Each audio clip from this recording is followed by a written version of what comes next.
Seja bem-vindo ou bem-vinda ao Estudo Idiomas. Eu sou Igor Barca e ensino francês e inglês para o concurso de diplomata. Hoje eu gostaria de deixar 5 dicas para você melhorar a sua escrita em francês e inglês. Vamos lá? Primeira delas, uma dica extremamente simples, que é use a ordem direta. E o que seria exatamente essa ordem direta? É a ordem sujeito, verbo, objeto. Esta ordem, inclusive, é uma das formas de classificar os idiomas. Então, os idiomas eles podem ser classificados a partir da ordem dos elementos na frase. Existem línguas SVO, existem línguas também SOV, o verbo lá no final, como o latim, o japonês, enfim, o verbo ele vem no final da frase. Não é o caso do francês, nem do inglês, nem do português, nem do espanhol, nem da maioria das línguas ocidentais contemporâneas, ok?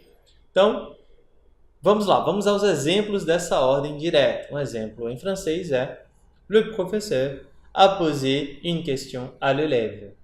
Tenho aí le professeur, que é o sujeito da frase, a posé, o verbo, une question à l'élève, são os complementos da frase. Tenho aí um complemento de objeto direto, tenho um à l'élève também, que é um complemento aí de objeto indireto.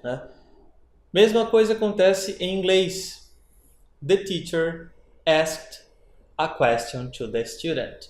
Exatamente a mesma coisa. The teacher sujeito, o asked é o verbo e a question to the student são os complementos, certo? Esta ordem ela é fundamental, ela é primordial para a sua escrita. Eu costumo chamar esta ordem de tríade, a tríade de sujeito, verbo e objeto. Não estou dizendo que é para você escrever frases tão simples assim, não é isso, mas que a sua frase ela deve começar assim, e só então você começa a adicionar novos elementos, os elementos secundários, os elementos que são importantes sim para trazer uma precisão maior, uma nuance à frase, não deixar a sua frase tão pobre, mas os 3 elementos eles devem estar sempre evidenciados, ou seja, o leitor ele deve saber identificar claramente quem é o sujeito, quem é o verbo e quem é o objeto. A segunda dica ela vai mais ou menos nesse caminho. Então, já que a ordem direta ela é primordial, é claro que você não deve abusar da voz passiva. A voz passiva ela não é a ordem direta, ela não é a voz ativa. Ela tem uma ordem diferente. Ela vai, passar. O sujeito da voz ativa ela vai virar um agente da passiva, vai para o final da frase. E o objeto torna-se sujeito. Enfim, há transformações que muitas vezes são desnecessárias, certo? Vamos ver aqui, então, 2 exemplos de frases na voz passiva que foram escritas assim, desnecessariamente. Les devoirs ont été notés par le professeur e the papers were graded by the teacher. Então, realmente são frases que estão bem construídas, parecem até frases mais requintadas, mais chiques, rebuscadas, mas não são, certo? São frases mais difíceis para o leitor. E a gente não quer tornar a vida do leitor mais difícil do que já é. Basta ele ter que pensar sobre o conteúdo da nossa mensagem.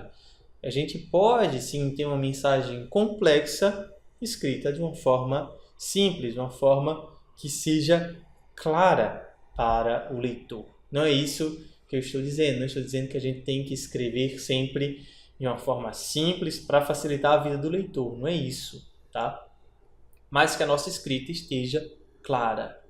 E a utilização da voz passiva é desnecessária na maioria dos casos.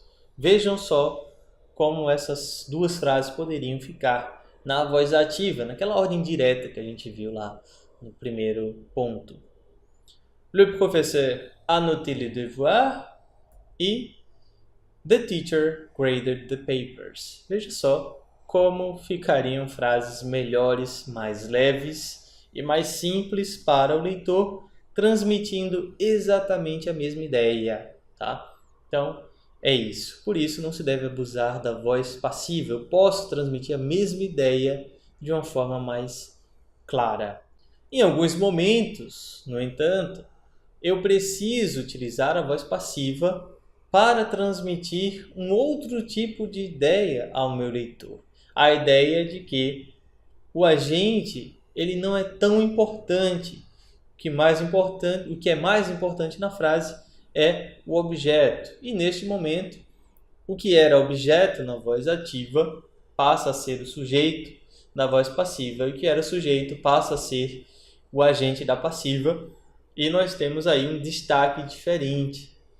Nesta frase, por exemplo, le voleur a été arrêté par la police e the thief was arrested by the police, eu tenho exatamente a ideia da passividade, ou seja, que o ladrão estava lá e a polícia chegou e prendeu, né? Então ele é de fato foi algo passivo, né? Foi uma prisão, ok? E também é uma coisa meio óbvia, né? Que quem prende é a polícia. Então não é tão importante assim na frase. O importante é que o ladrão foi preso, tá?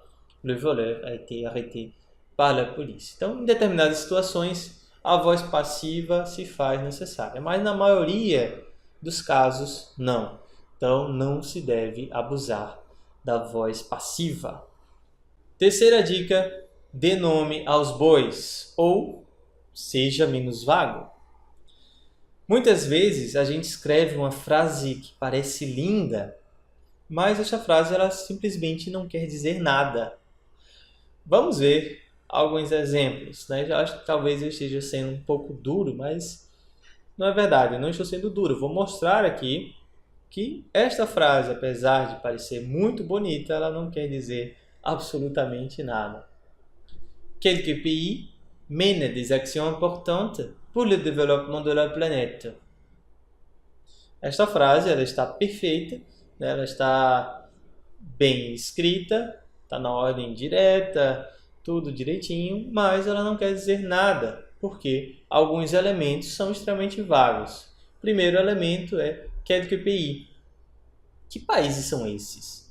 Eu não sei, não estou dizendo aqui que países são esses, estou dizendo que alguns países. Mas será que isso é importante para o meu leitor? Isso vai acrescentar alguma informação nova para o meu leitor? É claro que alguns países, né, estão fazendo coisas importantes para o planeta. Mas que coisas importantes também são essas? Esse é o segundo elemento extremamente vago, né? Então, quelques pays mènent des actions importantes. Não quer dizer absolutamente nada, não é verdade? E temos aqui também a mesma coisa em inglês, a mesma frase. Some countries are taking important actions for the development of the planet. Enfim, não quer dizer absolutamente nada. E esse tipo de frase a gente deve evitar. Bem, vamos à nossa quarta dica. A quarta dica é: crie estruturas paralelas. E o que significam estruturas paralelas? Estruturas que são geralmente coordenadas, seja por uma conjunção aditiva ou por vírgulas, né, ou até mesmo ponto final, enfim, existem várias formas de criar estruturas paralelas. A mais óbvia é quando eu quero coordenar duas frases. E muitas vezes eu coordeno duas frases que não podem ser coordenadas. Como assim? Vamos ver. Vou mostrar aqui um exemplo. Il aime le vent et regarder des films. Mesma coisa em inglês. He loves the wind and watching movies. Qual é o problema destas frases, né? Simplesmente eu estou coordenando um grupo nominal com um grupo verbal. E isso não pode ser feito. Eu vou causar aí um desequilíbrio da balança, né? Veja esse e, esta adição, o and no inglês também, como uma balança, né? E se eu acrescento aqui um grupo nominal, eu não posso acrescentar um grupo verbal. Então, grupo nominal só vai com grupo nominal, aí grupo verbal com grupo verbal. Então isso é de extrema importância. Ótimo, vamos à nossa quinta e última dica de escrita. Use determinantes diante de substantivos. Então, esses determinantes já estão dizendo que são elementos que vêm antes dos substantivos. Substantivos eles não devem ficar sozinhos, né? Nem em inglês, nem em francês. Sempre eu preciso acrescentar ou artigo definido ou indefinido, ou um adjetivo possessivo, um adjetivo demonstrativo. Sempre terei um elemento acompanhando o substantivo, tá?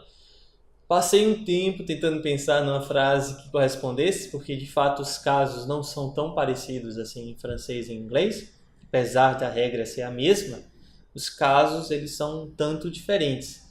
Mas eu acredito ter encontrado uma frase que sirva para os dois idiomas. Vamos ver? Nous ne devons pas faire bruit. E we should not make noise. Fica até estranho de falar, né? Meio atropelado. We should not make noise. Está faltando um elemento tanto na primeira quanto na segunda frase. Na primeira frase em francês, o elemento que está faltando é o de. Então, nous ne devons pas faire de bruit. Ok? Aí sim a frase estará correta com este artigo, que por causa da negativa se transforma em de. Em francês, em inglês a frase ficará da seguinte forma: we should not make a noise. Okay? Então preciso desse a também, esse artigo indefinido, para criar a minha frase de forma correta em inglês. Beleza? Então é isso. Espero que tenha gostado das dicas, que continue acompanhando o canal. Caso não seja inscrito, inscreva-se, recomende os vídeos, curta, comente e não deixe de visitar a nossa página do Padrim, padrim.com.br/estudoidiomas, que é onde você pode se inscrever em nossos cursos de francês e de inglês, pagando apenas uma pequena mensalidade. Existem outras opções, existem as opções de valores únicos. Então você paga um único valor e tem acesso, né, indefinido, por tempo indefinido, aos cursos. Mas para quem está com pouca grana no momento, a assinatura é uma boa opção. Então, enquanto estiver pagando aquela taxa mensal, você terá acesso aos cursos, ok? Há cursos de francês e de inglês. Tanto francês e inglês básico, para quem está começando agora nesses dois idiomas, quanto para aqueles que já estão no nível de fazer a prova de diplomata, ou buscando atingir o nível da prova de diplomata, certo? Não deixe de acessar e conhecer as nossas propostas, acesse também as redes sociais, enfim, é isso. Espero que tenha gostado e até a próxima. Tchau, tchau.